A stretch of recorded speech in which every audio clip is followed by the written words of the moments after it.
Welcome back. You're still watching the Afia Morning Show. Of course, we're going into December. Every day deeper. I don't know when it's going to be time to say compliments of the season if it's time yet. But for those of us who love Christmas, we just can't wait to say the compliments and add it to the season.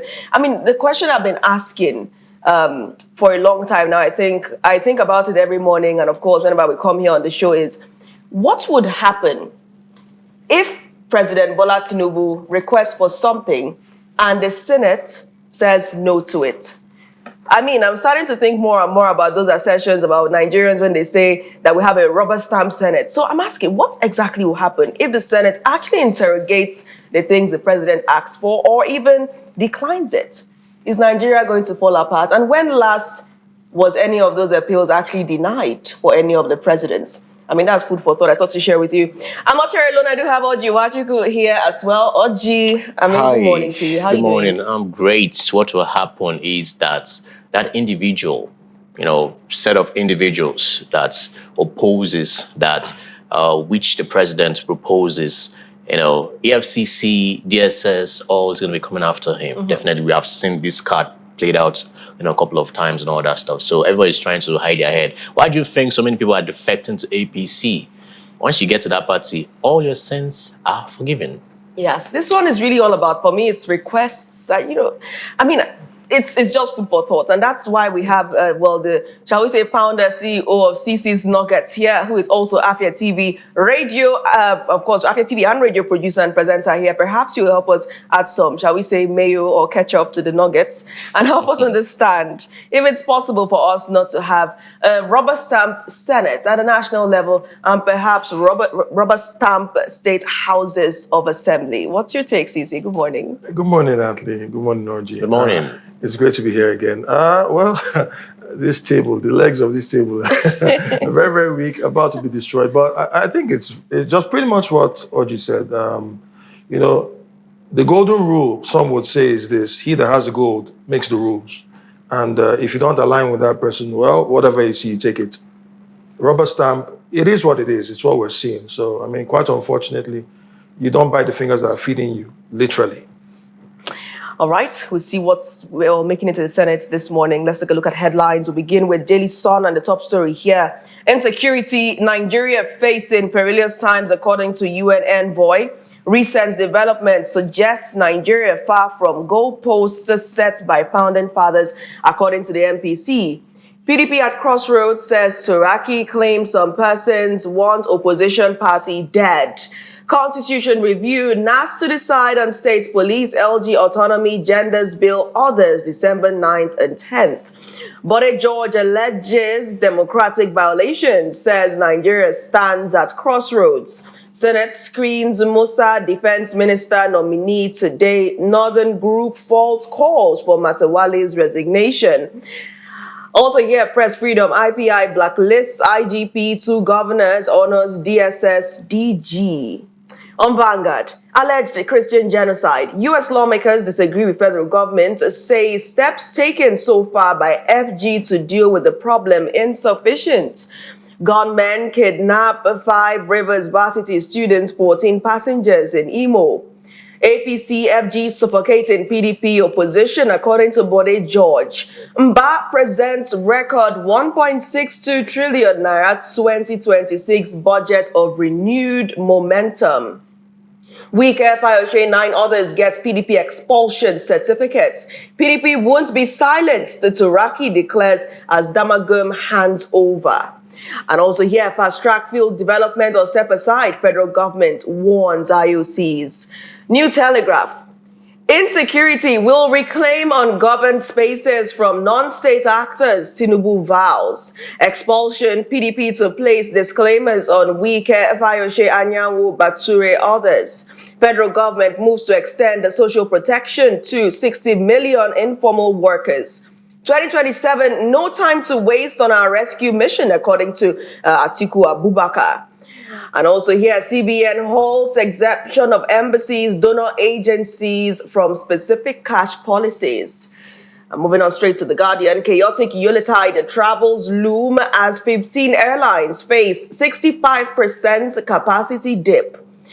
And of course, also cascading here, Mba presents 1.62 trillion naira budget, lauds Tinubu's economic policies. PDP deepens purge, issues expulsion certificates to Wike, Fayose Anyanwu, others. And lastly here on The Guardian, contractors protest to disrupt ministry's activities over 760 billion naira debt. The Nation. You must give us better results, President tells service chiefs. Experts set agenda for Defense Minister nominee General Musa. Ex-CDS faces Senate screening.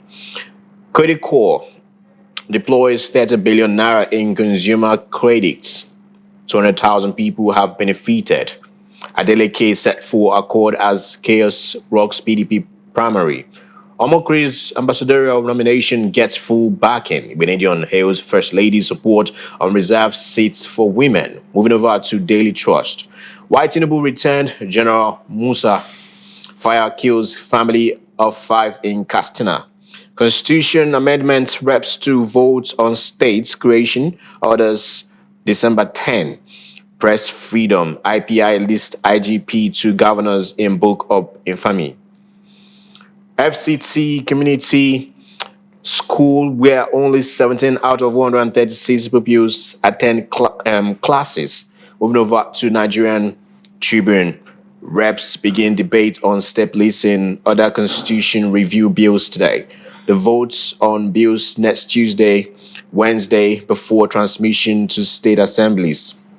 ASU, FG reach agreement on 40% pay rise autonomy funding. Oshun, Adeleke's new party to be known before December 13. Adebayo emerges PDP candidate. U.S. lawmakers meet on escalating violence in Nigeria. Drama as Goje forwards on parliamentary conduct of Akpabio colleagues. Press freedom. IPI blacklists IGP 2 governors, honors DG DSS. In health. Beer belly linked to health hearts damage in men, says study. Moving over to the last one right here, The Punch. U.S. lawmakers, Nigerian reps hold fresh sessions over rising insecurity. U.S. Congress committees hold joint session. Nigerian reps to discuss rising insecurity. Tinubu meets service chiefs. Adeleke Shons Oshun PDP primary as Adebayo wins tickets. FG contractors launch fresh protest over 500 billion naira debts.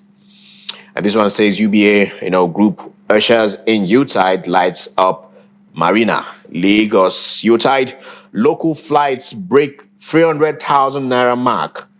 Marital dispute, Edo Assembly summons to Baba's wife. And this one says manpower shortfall may delay NSCDC's VIP protection rollout. And lastly, PDP crisis, Makinde block issues Wike orders expulsion certificates. All right, thank you, Oji, for those headlines. I think it's obvious we're going to start this morning, and that's, of course, issues concerning, well, it's Christmas season, so let's start with the Yuletide, right? So we don't stay too far from it. On The Guardian, chaotic Yuletide travels loom as 15 airlines face 65% capacity dip, judging by the general mood of Nigeria. The insecurity being reported, disagreement between the U.S. and the Nigerian government. I mean, what's your take? What's your feeling about the season that's imminent? Like I said at the beginning, compliments of the season is becoming quite close.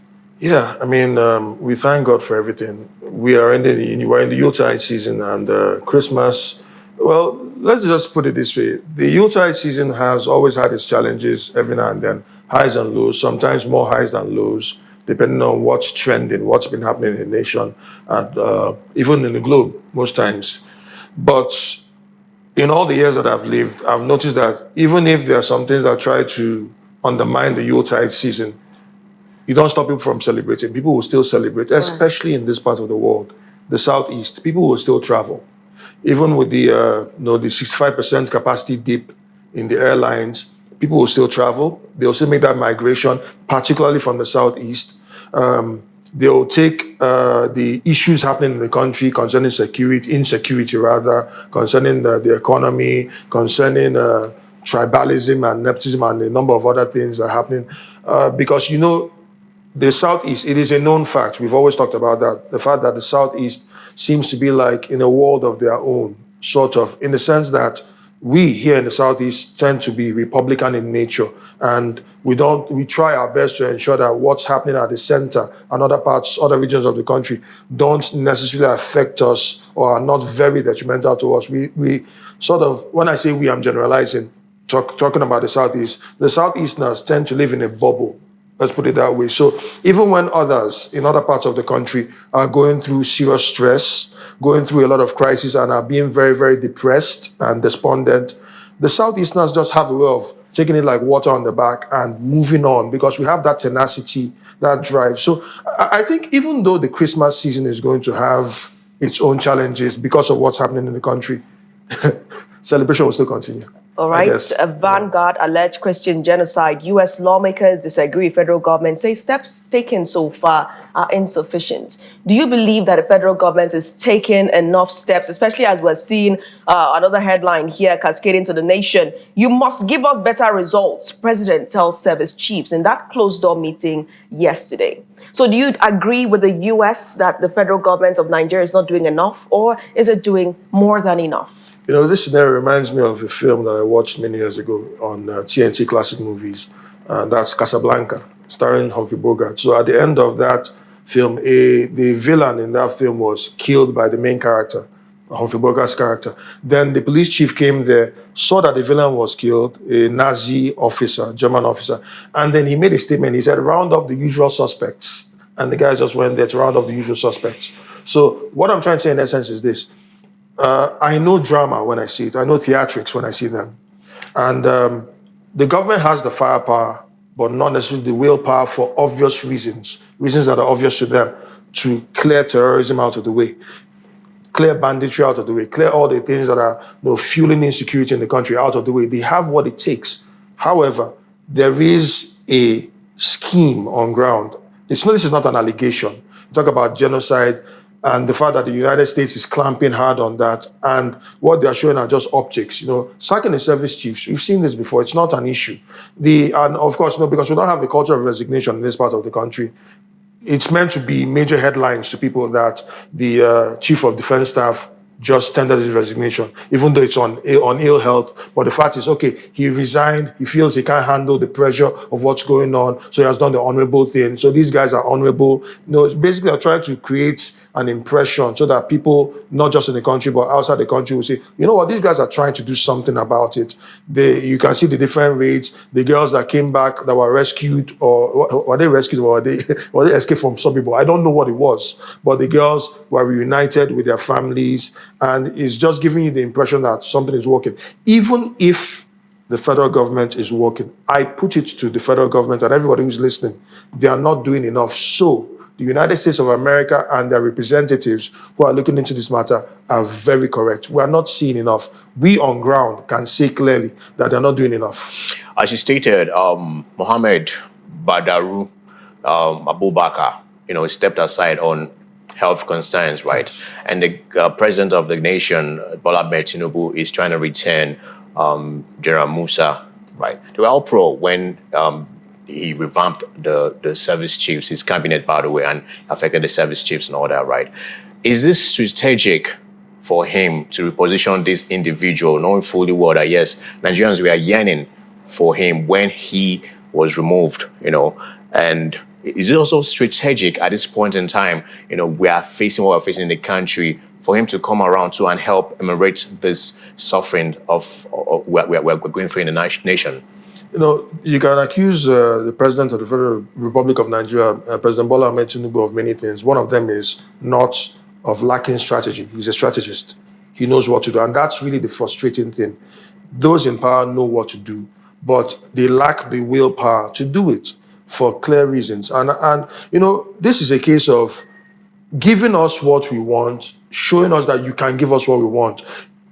The Badaru that was there, that just stepped out, what military experience did he have? Because for you to be in a very sensitive position in government... was two-time governor that's of Jigawa State. That means you're the chief security officer of the state. But technically, you're not a security officer. Okay. You've not had combat experience. You've not had military administrative experience. You know nothing about the military. You're just there in a ceremonial position. I mean, he's just as effective as a commander-in-chief of the armed forces at any level, maybe at the macro level or micro level, as the president.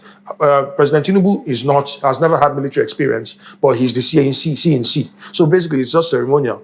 So the point I'm trying to make is this: if you're going to do that, like look at the United States of America, Peter Hegseth is the Secretary of Defense. That's a seasoned general. He's a seasoned general, Secretary of War. Actually, Secretary of War. Yeah, he's a seasoned general. He's a square peg in a square hole. Clearly, because he knows what to do. He understands military strategy. He understands the rules of engagement. He understands everything. He knows how to handle a state when war is imminent. But when you have somebody who lacks that experience in terms of martial affairs, then that person will just be like a deer caught in headlamps. And I think that's the case. That was the case with Badaru. No disrespect to him. He didn't appoint himself. He was appointed. He was put there. So when you have General Musa, who is a seasoned veteran, who understands military strategy, getting back there, it just adds to the frustration, like we pointed out. Why didn't you do this ab initio? You knew that one of the major problems we had in the country was insecurity, amongst a plethora of other problems like the issue of the economy, which are all interlinked anyway. But you knew that the major issue we have is insecurity, which is making the country ungovernable in many areas, unlivable, uninhabitable in many areas. But you couldn't get somebody who you knew had the ability and capacity to solve the problem, at least providing leadership to the troops.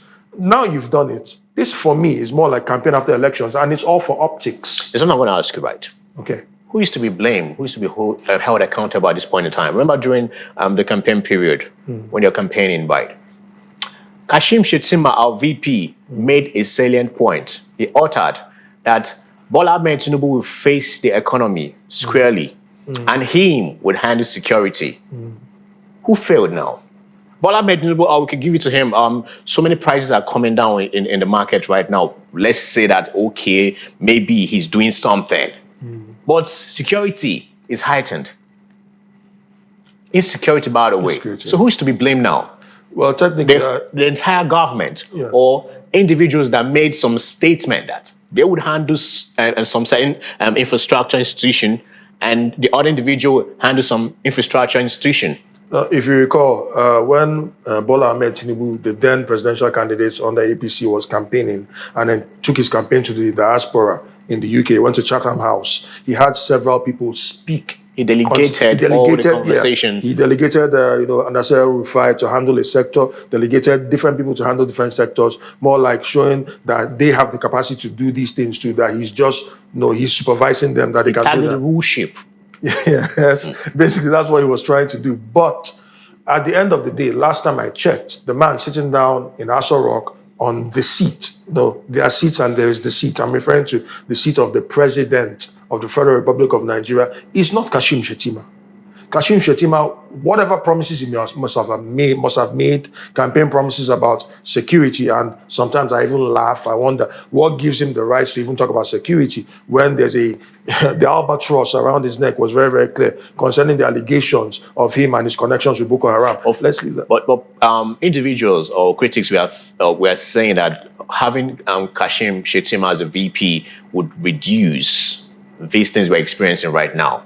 Apparently tagging to what you just just said, which is an indictment on Kashim Shettima, clear indictment.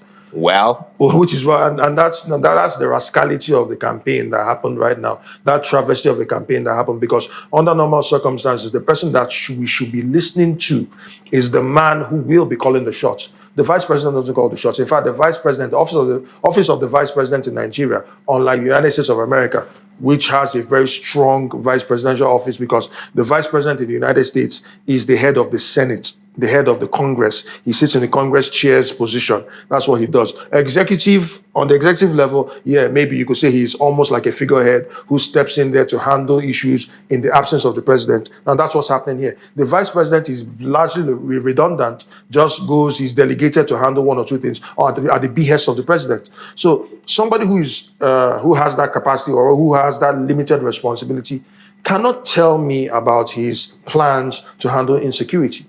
Really, that's All the right, issue. so let's shift away now from security and the presidency to the budgets of the various states. Let's talk about financials. Yesterday, the Enugu State Governor presented a striking 1.62 trillion naira budget to the State House of Assembly.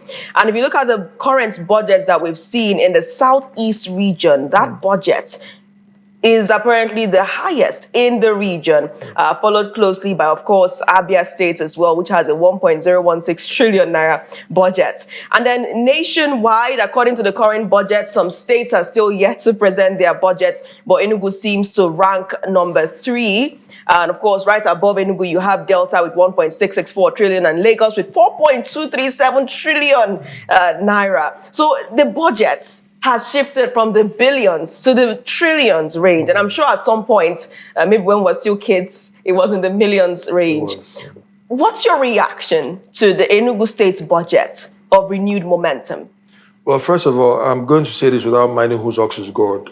The truth of the matter is this, I've always been a big supporter and admirer. I mean, ever since he came into office, of the executive governor of Enugu State, Governor Peter Ndubisi. He's had his critics, and naturally you should have your critics.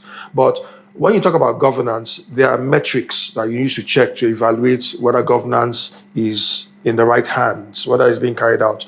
Some of those metrics we've mentioned, we look at the issue of security, we look at the issue of economy, we look at the issue of infrastructural development across board. Now, what comes to mind? The budget is 1.62 trillion. One of the things that came to mind when I saw that budget, and it's no surprise that closely following him behind is Abia State, Alex Oti's government. Now, when you check it, I remember the Bible said something about the parable of the talents and also the parable of the pounds. There are certain men who are given some monies to do trade with. So when the Lord came back and asked them, he gave one of them 5 pounds, 5 talents, gave the other 2 talents, gave the other 1 talent. Then when he asked for an account, the one that had 5 talents, he said, here, I've made 5 more talents. He was pleased. The other one that had 2 talents said 2 more talents. He was pleased. The one that had 1 talent then started making excuses. But there was something that Lord did after criticizing the one that did nothing with his talent. He said, take that talent and give to the one that has 5 talents.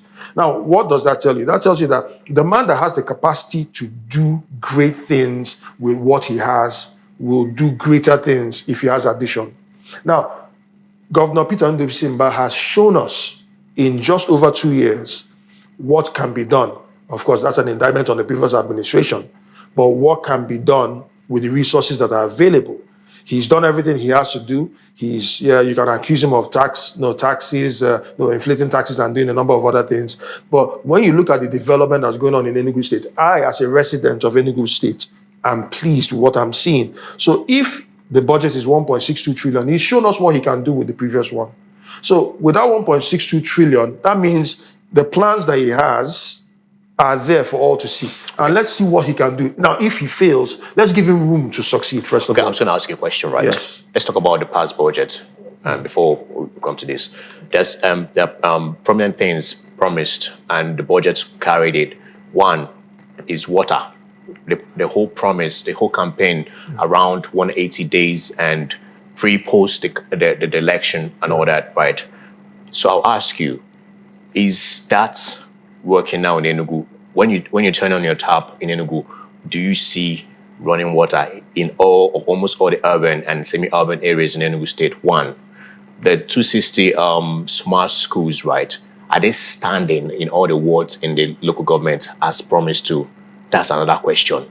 Are those some other infrastructure, roads and whatnot, 10 kilometers in the wards and whatnot, are they already made? These are the questions I'm meant to be asking, because right there, these are the questions people are asking.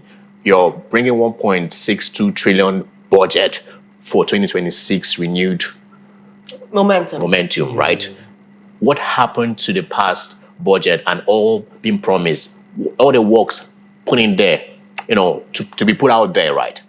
Are they standing? Right. These are the questions I'm meant to be asking, because people are asking this question when they saw the 1.62 trillion budget of renewed momentum. Yes, no, that's a very, very valid question, because the truth of the matter is this. When the governor made the promises that he made, he deployed people to handle those matters there. Now, of course, naturally, there's always going to be benefit of doubt. I'm not holding brief for him in terms of maybe where the state government has fallen short in certain areas, like the water supply. Now, when you promise constant water supply, if at least an attempt has been made, because I know, and I don't live in all the urban areas, I live in a particular section of the urban areas, and then I have my news, I have my information from other parts. Also, we get information as journalists from the rural areas, and then if you check it very well, some are enjoying relatively constant flow of water, some are not. And that's not for want of trying. Attempts have been made. You know, when you have a leader, one thing about leadership is this: the leader is the one that calls the shots, really, gives direction, and then gives a blueprint of what needs to be done, and then sets an example. But what the leader should not do, especially at a certain level, is micromanage. When he delegates the responsibilities to others, his subordinates are under him. It's now left to the subordinates. In this case, you're talking about commissioners and the different people in different parastatals who are meant to implement what the governor has promised. Now, if they are lagging behind, that's an indictment on them. To a certain degree, yes, an indictment on the governor himself too, because you're meant to monitor very closely the performance of these different persons that are there. Check the KPIs that are there. Let's study them very, very carefully. If they're not able to meet up, then you have to then explain to the government, rather to the people, the good people of Enugu State, because I'm talking about Enugu right now, why so and so targets were not met as and when due, and then give an assurance that they will be met. If somebody needs to be sacked, the person gets sacked. Somebody needs to be redeployed, the person gets redeployed. That's the way it's meant to be done. But he made promises, and I don't like to talk in relative terms, but it's come to that point. When you compare the promises that the governor of Enugu has made with the promises that some of his contemporaries and peers have made, you will look back and say, in as much as you don't want to make any whole brief for him, you'll still say, you know what, he has done well, he can do better. Right. So quickly, let's jump into the issue of Enugu Air. Whether it's an issue or a concern or something that many people found unbelievable, the governor, when he was presenting his budget, said the administration aims to acquire 14 new aircrafts for the state-owned airline, Enugu Air, operated by XEJet. 14 new aircrafts, rather. 14 new aircrafts for Enugu Air. What's your reaction to that? Is that an ambitious plan, or does Enugu need 14 new aircrafts for its airline? No, clearly, I think the Governor Peter Mbai, is thinking beyond Enugu. He's seen himself, for want of a better expression, as the guardian of the Southeast. And being the guardian of the Southeast, he has to set the pace and then watch the other Southeastern states follow suit. He's occupying the big brother role, so to speak, where the likes of Ebonyi State, Imo State, Abia State, and Anambra State will then follow suit, because Enugu is still the cosmopolitan center of the southeastern region. So he has to do that. Now, 14 might be a bit too far-fetched, but clearly, I think the plan is for to cover more ground. I don't want to call names of some airlines, but we know we have been there before. We know the kind of frustration that we feel when we have flight delays with some particular airlines that are notorious for that. So Enugu Air, who are quite, I think, reliable, they have been reliable for a while in terms of the consistency, being there on time, taking off on time. When you have those kind of options that are available, then I think it's going to be much better for not just Enugu State, for the Southeast and all travelers traveling around the country. So I think 14 may be a bit too far-fetched to some people, but not to a man of vision. Okay. Out of the 1.62 trillion of the budget proposed, or apparently, by the governor, 870 billion is going to be internally generated. Is this a burden for Ndi Enugu to experience come 2026 through tax regarding the harsh economy you're experiencing too in this country? It seems, well, it's all pointing towards some things. I don't want to conclude, I don't want to assume anything, but the fact that roughly half of the budget for 2026 is going to be IGR, and we know what IGR is all about now, taxation. Yeah. So are we going to see more with the tax reforms that are going to be implemented from January the 1st? We'll then see how Enugu will implement that, and how Enugu State is going to carry along everybody, because Enugu State is our state. It is the state of the rich, it's the state of the poor, it's the state of those who are in between. It's the state that has to make sure that the atmosphere is conducive, the environment is conducive for everybody to thrive. It is a state where you have to look at SMEs and be sure that the SMEs, the small and medium scale enterprises, are thriving and succeeding. It is a state where you look and check very well and be sure that people are not taxed into a coma or even to death.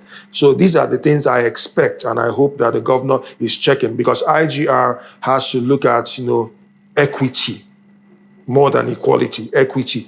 Look at what is fair. It won't make sense if maybe, for instance, in your tax reforms and implementation of the tax reforms, you bring about a taxation plan that's going to make Enugu residents weep and cry, and not have a, should I say, safety net or a buffer that will help them withstand the pressure, and then show that everybody is withstanding, is going through a trying time, but will come out smelling of roses at the end of the day. So I feel that the governor has the vision to do that.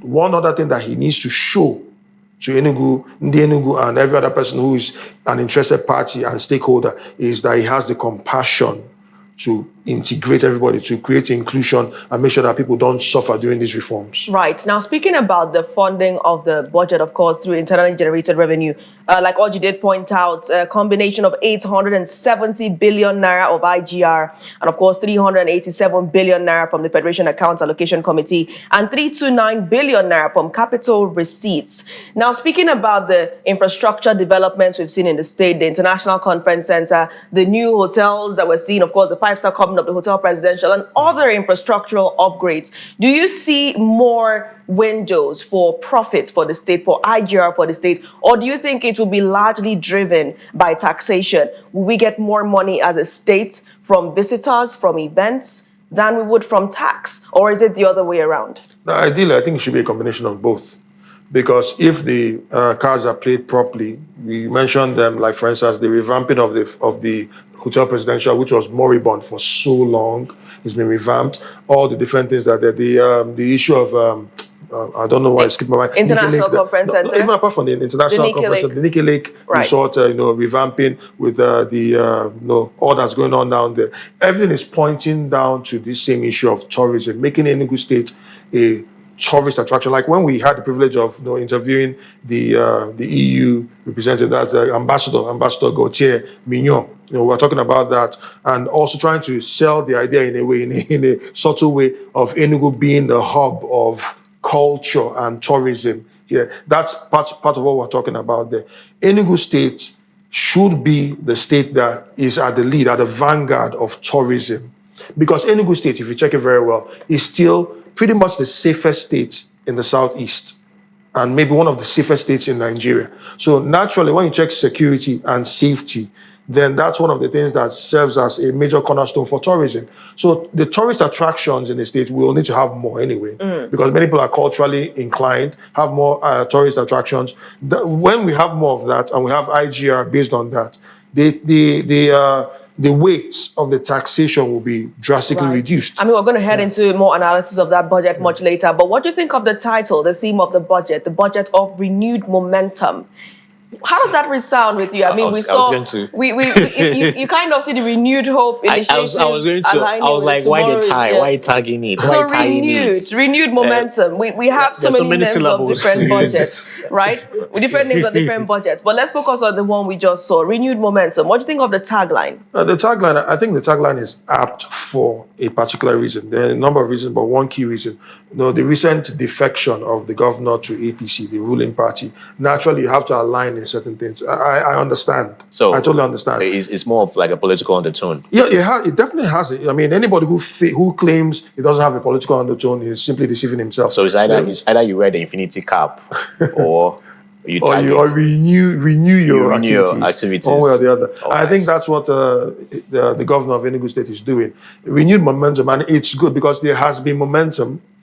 There has been over the past 2 years. Salient. And he's building on that, and he has to just bring in the renewed moniker to add to that. And I think it's apt. I personally don't see anything wrong with that, because it's not just about selling lies to people. We have seen his results. We have seen the proof of the pudding is in the tasting of it. And we've tasted the pudding that he has made so far. I'm not his praise singer. Let's just make that very, very clear. But I am not blind. I see things. I see development. There are people watching this that will hear you say that I'm not a praise singer, but at the end of the day, like, they don't believe in the budget. They believe that the budget, they're still questioning the 2025 budget, still wondering about the 2026 budget, of course, the multi-year 2026-2028 budget. And they're asking why people are confident that the performance of the budget would be great. What really makes you told this opinion that you have, this line of thought that you have? Why do you believe that you should not be a cynic when it comes to the figures? Because you can rest assured that many people are not, some of them would not actually support the figure. They will believe that what happened with the last year's budget? We want to see this. And like Oji raised the valid concern, the issue of water. Yeah.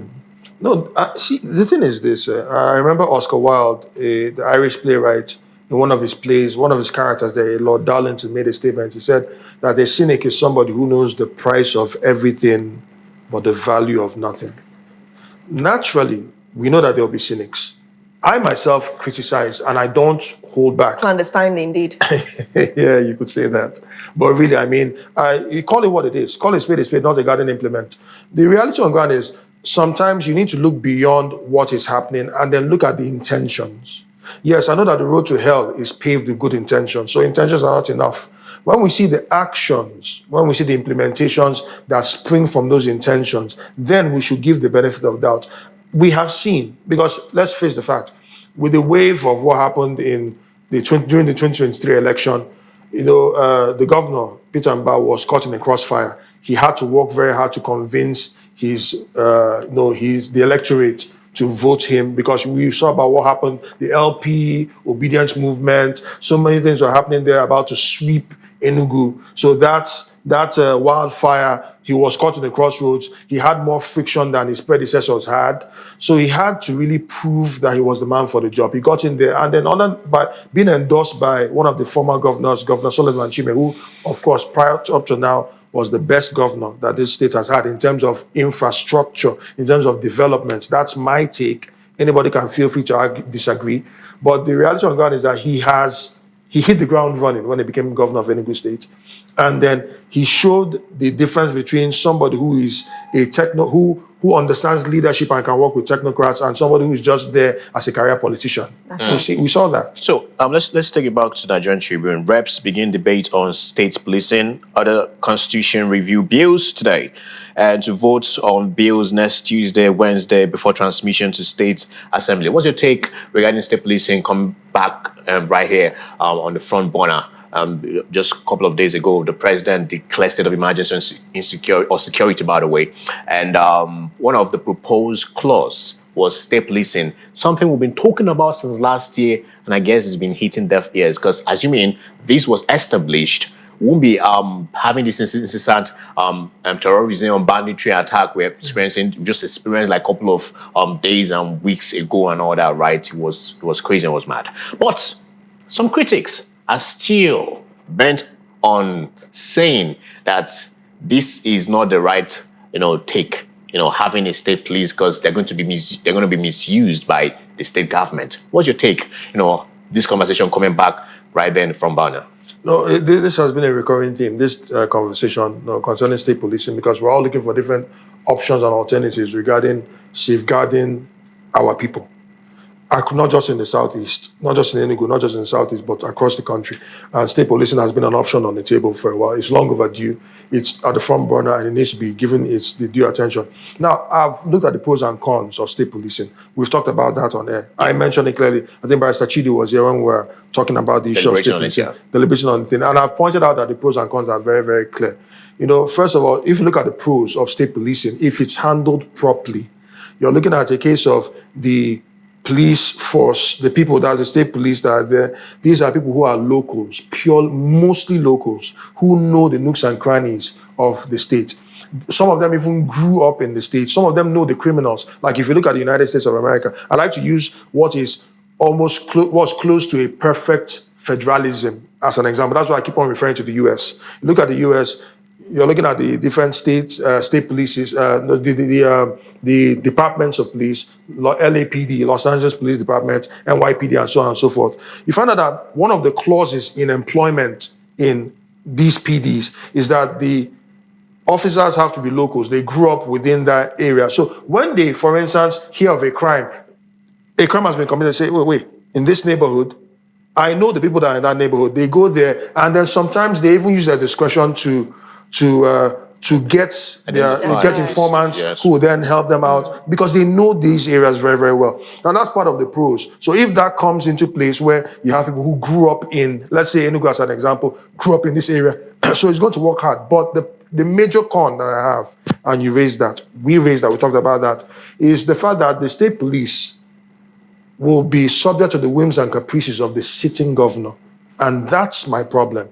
So if there's a way that we can create checks and balances so that it can be more of a blessing than a curse, then I'm all for state policing, as long as it's done properly. Now, shifting to the national scene, Wike, Fayose, 9 others get PDP expulsion certificates. Now, this has gone beyond nominations to expulsion certificates, right? Do you think that that's going to be taken lightly by the duo and 9 others? For the record, this is the first time in my life I've heard of that expulsion certificate. I mean, you go to school, for instance, and then you get expelled and get a certificate of expulsion. It is very, very hilarious. Well, it would be hilarious if it were not pathetic, because that's where we are right now. Clandestinely, I said. Yeah, I mean, really. Quite pathetic. Go ahead. Yeah, really, I mean, definitely. But, you know, they brought this upon themselves. You know, the anti-party activities, the clear attempts to undermine the People's Democratic Party, to create more friction than has been there. The major principle of that has been the FCC minister himself now, Nyesom Wike. So really, it's long overdue, but I mean, that's it's not something that should just be waved away. They want to make it very, very clear. Look, this is evidence that you have been expelled. So you can't come back claiming that you are still a member of the party or a member of a faction. There is no faction in this case. So that's what the certificate of expulsion makes very, very clear. They are cutting ties with them totally. They are no longer part of the PDP. They can carry their cancerous tendencies somewhere else. That, I'm speaking the mind of the PDP Board of Trustees right now. All right. Now, shortly after we trailed this particular story, which I want to gain your reaction to. Shortly after President Tinubu met with service chiefs, we also learned through credible reports that he did meet with the Abia State Governor, Dr. Alex Oti. And this is also coming shortly after Governor Alex Oti went to the Sokoto prison to see the detained IPOB leader, Mazi Nnamdi Kanu. Now, the details of the closed-door meeting between the president and the governor are not clear. We don't know exactly what was discussed, but speculations are rife that it's not unconnected to the case of Mazi Nnamdi Kanu, judging by the antecedents of the governor. What's your take on that closed-door meeting? Do you also join people to speculate? You can't really blame the people for speculating that, because I'm just wondering, off the back of his visit to the Sokoto prison to see, I mean, there's no other person that is going to see in the Sokoto prison. You can't pull wool over our eyes. It's clear that it was Mazi Nnamdi Kanu that he went to see.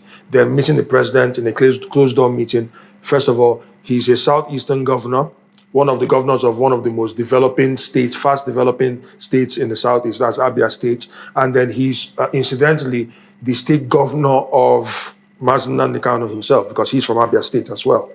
So the way you connect the dots, it seems very, very clear. All speculation is valueless, but even though we don't have evidence, it's circumstantial evidence we have that he must have discussed Mazi Nnamdi Kanu and maybe appealed to him, because we've seen this play out. It's likely, now that he's been sentenced to life in prison, it's likely that there's a political play here involving the President of the Federal Republic of Nigeria issuing a pardon, and that's part of what they're discussing. So here's a curveball. Governor Alex Oti is the opposition governor in the southeast right now. And of course, we have the progressives in Anambra State, led by the governor. If Mr. President were to say, would you join the All Progressives Congress to secure the release of Mazi Nnamdi Kanu? Now there appears to be a product that should be, well, shall we say, you could have said so. It should have been, well, possible for a trade by barter agreement. If that conversation comes up, do you see a Governor Alex Oti taking the bait? That's a curveball I anticipated a long time ago because clearly, we've talked about the fact that the President Bola Ahmed Tinubu, is a master strategist. So he must have looked at all these things. Now, that will put Governor Alex Otti in a very precarious position. He is a performing governor. He's not just a governor in the Southeast. He's a performing governor. The results are there. Like when you compare what happened during the time of Okezie Ikpeazu, the former governor, and then also the other governors before him, like T.A. Orji and co. You saw how terrible things were, governance, security, and all whatnot in Abia State. Now he's brought development. He's won the hearts of Abians, but you know, the difference between Abia and Enugu in terms of reception of this party, the ruling party, because you know it's no news that Enugu indigenes are still coming to terms with the fact that Enugu State is a PDP, is an APC state. I beg your pardon. Abia State, I don't know whether Abia State will be more tolerant of that. But these are the different things that Governor Otti is going to put into consideration, also bearing in mind that he will be tagged a traitor. He will be tagged as treacherous, no doubt about that. He made a salient indicting statement saying he will do whatever it takes. And that's part of what we're talking about. So we will not be surprised if he makes that switch, if the offer is made. But if he finds himself in a position to, even if it's in a cryptic way, reveal some of the terms of the agreement, you find out that he's taking the fall in terms of his integrity for the greater good. And the greater good, I'm talking about a territorial greater good, the Southeast, Mazi Nnamdi Kanu's release being secured because he decided to take the fall.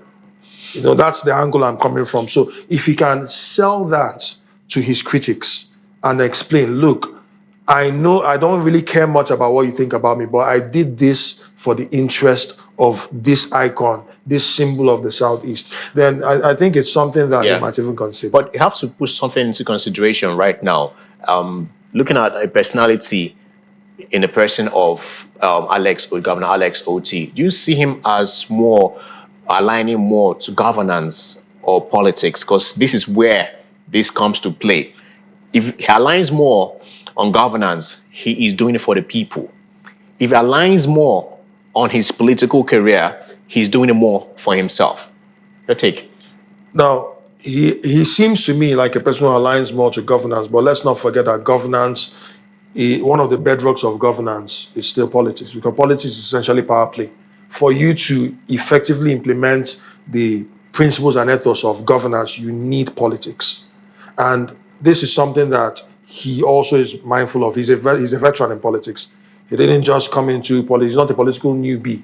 So he must know this. He must have counted the cost. And it's a very, I wouldn't like to be in his position. Let me say that clearly. I would not like to be in his position, but it's a very clear case. This is a man, clearly from what we have seen, there might be things that we don't know, but from what we have seen, this is somebody who believes in the development of his state, Abia State, of the southeastern region, and also carries Ndibo in his heart. Now, because of Mazi Nnamdi Kanu's position as an Igbo leader, when I say Igbo leader, I'm talking in terms of, let's talk in relative terms, he will do whatever it takes to make sure that he's released. Now, that might mean him being accused of placing politics above governance, but the truth of the matter is that politics and governance are intertwined. But they tell us that after the elections, the politics is over, we face governance. Well, definitely. All right. Thank you so much, Mr. CeeCee. I mean, you know, I always say this thing. You know how to just deliberately catch the curveball and even twist it more. So, but it's a great one from you. Thank you once again for joining us on the show today and, of course, sharing your valuable insights. Thank you so much. My pleasure.